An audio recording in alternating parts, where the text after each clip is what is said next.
하나님 말씀 봅니다. 룻기 4장 13절부터 22절입니다. 이에 보아스가 룻을 맞이하여 아내로 삼고 그에게 들어갔더니 여호와께서 그에게 임신하게 하심으로 그가 아들을 낳은지라. 여인들이 나오미에게 이르되 찬송할지로다. 여호와께서 오늘 내게 기업 물을 자가 없게 하지 아니하셨도다. 이 아이의 이름이 이스라엘 중에 유명하게 되기를 원하노라. 이는 내 생명의 회복자이며 내 노년의 봉양자라. 곧 너를 사랑하며 7 아들보다 귀한 내 며느리가 낳은 자로다 하니라. 나오미가 아기를 받아 품에 품고 그의 양육자가 되니 그의 이웃 여인들이 그에게 이름을 지어주되 나오미에게 아들이 태어났다 하여 그의 이름을 오벳이라 하였는데 그는 다윗의 아버지인 이새의 아버지였더라. 베레스의 계보는 이러하니라. 베레스는 헤스론을 낳고 헤스론은 람을 낳고 람은 암미나답을 낳았고 암미나답은 나손을 낳았고 나손은 살몬을 낳았고 살몬은 보아스를 낳았고 보아스는 오벳을 낳았고 오벳은 이새를 낳고 이새는 다윗을 낳았더라. 아멘. 아들보다 귀한 며느리라는 제목으로 말씀을 드리려고 합니다. 룻기 마치는 날인데요. 나오미가 모압에서 돌아올 때 그 따라 나온 며느리 오르바와 룻이 있었는데 그 오르바와 룻을 되돌아가라고 이렇게 할 때에 내 딸아 돌아가라 이렇게 한 적이 있었어요. 이때 나오미가 그 며느리를 딸 같은 며느리다 이렇게 말을 한 적이 있었는데 오늘은 이제 아들보다 나은 며느리다 이렇게 해서 관계가 더 상승되는 이러한 모습을 우리에게 보여줍니다. 나오미의 결혼 작전, 결혼 계획, 결혼에 대한 그 기도 제목이 드디어 이루어져서 룻이 보아스와 결혼하고 그리고 아들까지 낳습니다. 이 모든 일의 계획은 사람이 하였을지라도 이루시는 분은 하나님이셨다. 그래서 룻기가 오늘 우리에게 주는 마지막 메시지는 첫 번째 이런 것입니다. 보아스와 룻의 결혼은 하나님이 맺어주신 결과다. 룻의 입장에서 보면 미지의 세계, 불확실한 곳을 향해서 오직 믿음 하나 가지고 인생을 올인했다고 볼 수가 있습니다. 그리고 믿음의 행보 한 걸음 한 걸음 뗄 때마다 기적적으로 하나님의 그 이끄심을 경험을 합니다.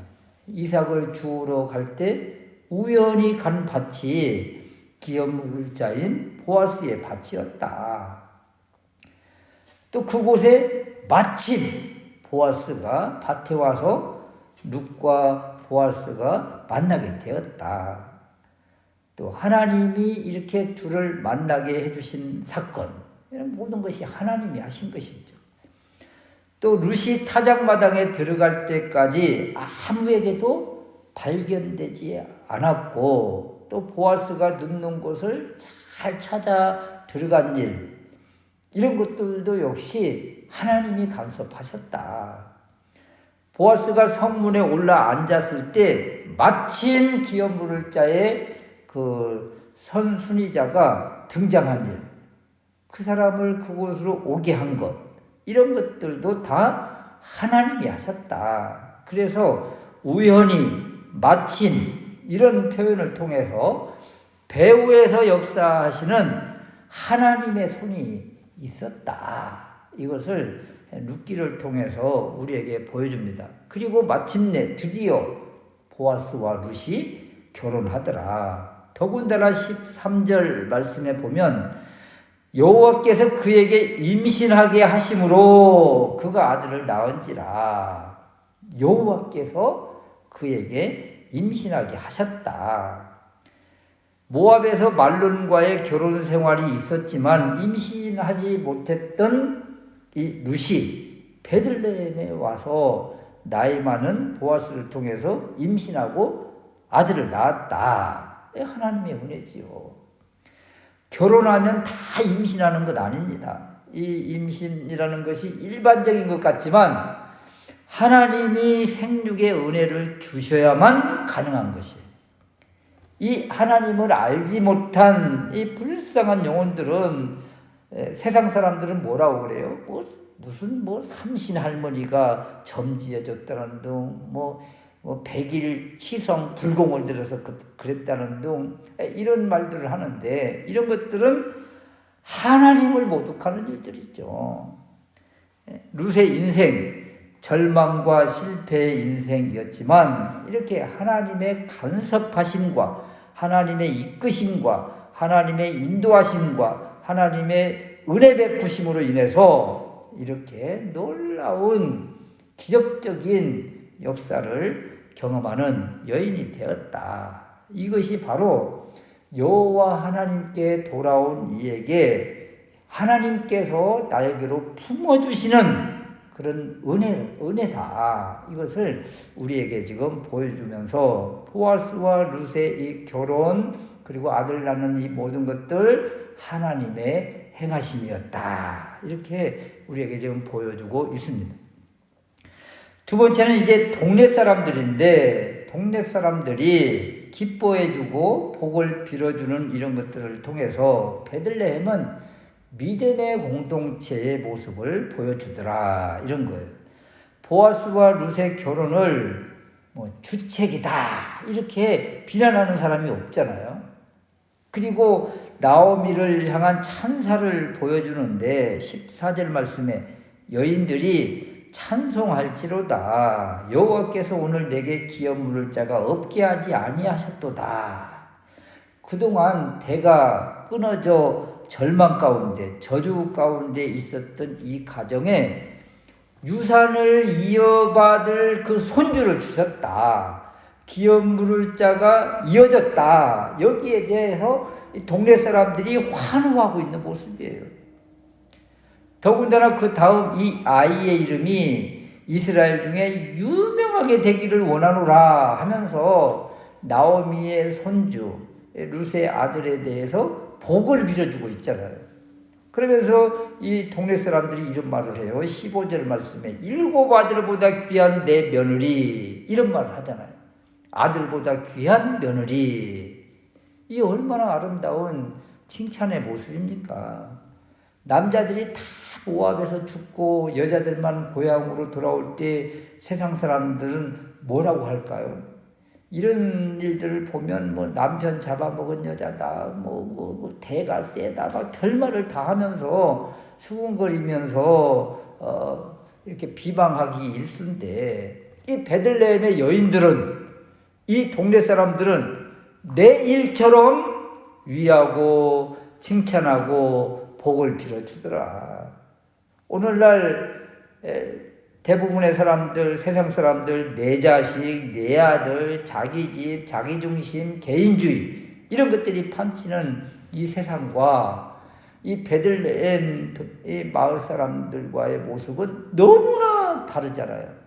이 베들레헴의 이 사람들은 이렇게 믿음의 공동체, 교회 공동체, 하나님 나라의 모습을 보여주고 있더라.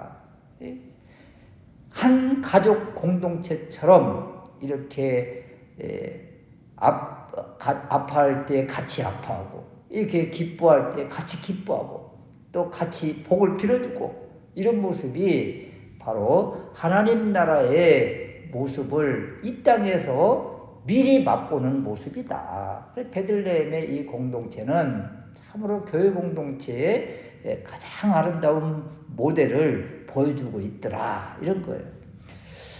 또 이제 세 번째는 나오미를 향해서 우리가 바라볼 것은 나오미의 웃음이에요.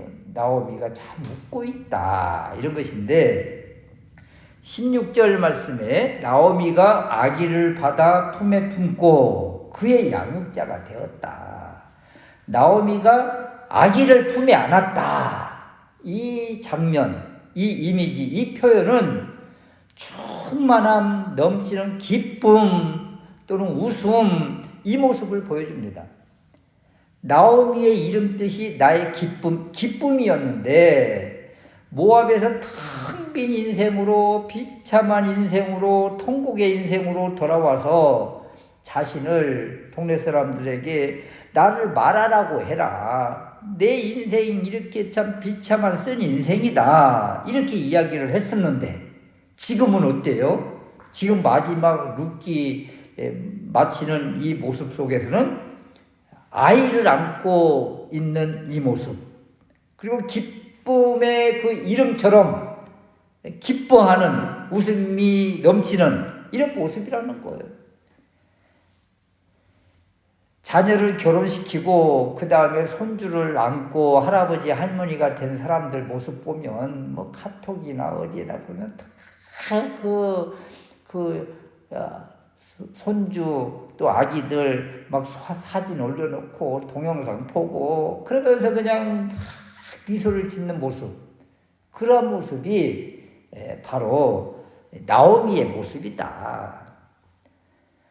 나오미도 룻이 낳은 아이 이름을 오벳이라고 했는데 이 오벳을 안고 지금 이 아이의 양육자가 되었다. 지금 이렇게 소개를 합니다. 16절 말씀에 나오미가 아기를 받아 품에 품고 그의 양육자가 되니, 여기 양육자라는 이 의미는 새 생명을 얻었다는 뜻이에요. 새 생명을 얻었다. 지금 새 생명이 태어난 이 사건이 죽은 자 같았던 나오미에게 생명을 불어넣어준 사건이다. 룻과 나오미의 인생을 대변해주는 말씀 있잖아요. 에스겔 37장에 마른 뼈와 같았던, 죽은 자 같았던 이 가정에 생명이 임하고 살아 움직이며 기쁨과 환호하는 그 축제의 모습이다. 그래서 룻기는 슬픔과 애통과 통곡과 절망과 캄캄함으로 시작을 했다가 이 마지막의 모습은 기쁨과 웃음과 승리와 환호의 모습, 또 축제의 모습, 이 모습을 우리에게 지금 보여주고 있다. 어떻게 하면 이런 인생이 될까?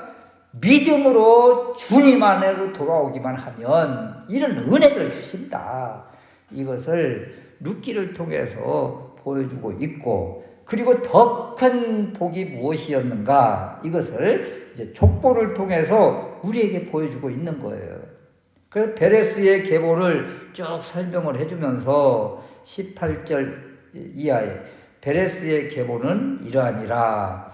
베레스는 헤스론을 낳고 헤스론은 람을 낳았고 람은 암미나답을 낳았고 암미나답은 나손을 낳았고 나손은 살몬을 낳았고 살몬은 보아스를 낳았고 보아스는 오벳을 낳았고 오벳은 이새를 낳고 이새는 다윗을 낳았더라. 이 다윗을 끄집어내기 위해서 이렇게 족보를 쭉 소개를 해요. 이게 다윗이 나올 때까지 지금 누가 지금 특별한 사람들이 이 안에 지금 다 들어있잖아요. 베레스의 계보. 베레스의 아버지가 누구예요? 바로 유다 아닙니까? 유다와 다말을 통해서 베레스가 나왔잖아요. 여기에 다말이 여기 들어있는 거예요. 또 21절에 살몬은 보아스를 낳았는데 살몬은 누구를 통해서? 라합을 통해서 보아스를 낳았다. 보아스는 또 누구를 통해서? 룻을 통해서 오벳을 낳았고, 그리고 쭉 내려와서 여기 다윗 왕이 나왔다. 이것을 소개하는 거예요. 그래서 이 족보 안에 특별한 여인들이 3명이 들어있잖아요. 다말과 라합과 오늘의 주인공 룻. 이 여인들이 어떻게 이 믿음의 계보 안에 들어왔는가? 어떻게 메시아의 계보 안에 들어왔는가? 믿음을 가지고 들어오니까 하나님이 이 계보 안에 들어오게 이렇게 하나님께서 역사하셨다. 오늘날 우리는 어떻게 이 이 계보 안에 들어갈 수가 있습니까? 믿음을 가지고 들어가면 우리도 하나님 나라의 하나님의 자녀가 되는, 그래서 하나님 나라 안으로 들어가는 그런 은혜를 주시잖아요. 그래서 다말처럼 룻처럼 이렇게 라합처럼 믿음을 붙잡고 나아가라고 우리에게 계속 요구하신다. 룻이 마지막에 이런 놀라운 복을 받은 것처럼 하나님은 이방인 또 뭐 다른 것들에 그렇게 관심이 있으시지 않다. 하나님의 관심은 오직 믿음이 있느냐 없느냐, 누구를 붙잡고 있느냐, 이것을 보고 계신다. 이것을 깨닫고 더 주님을 붙잡고 믿음으로 나아가는 우리가 될 수 있으시기를 주님의 이름으로 축원합니다.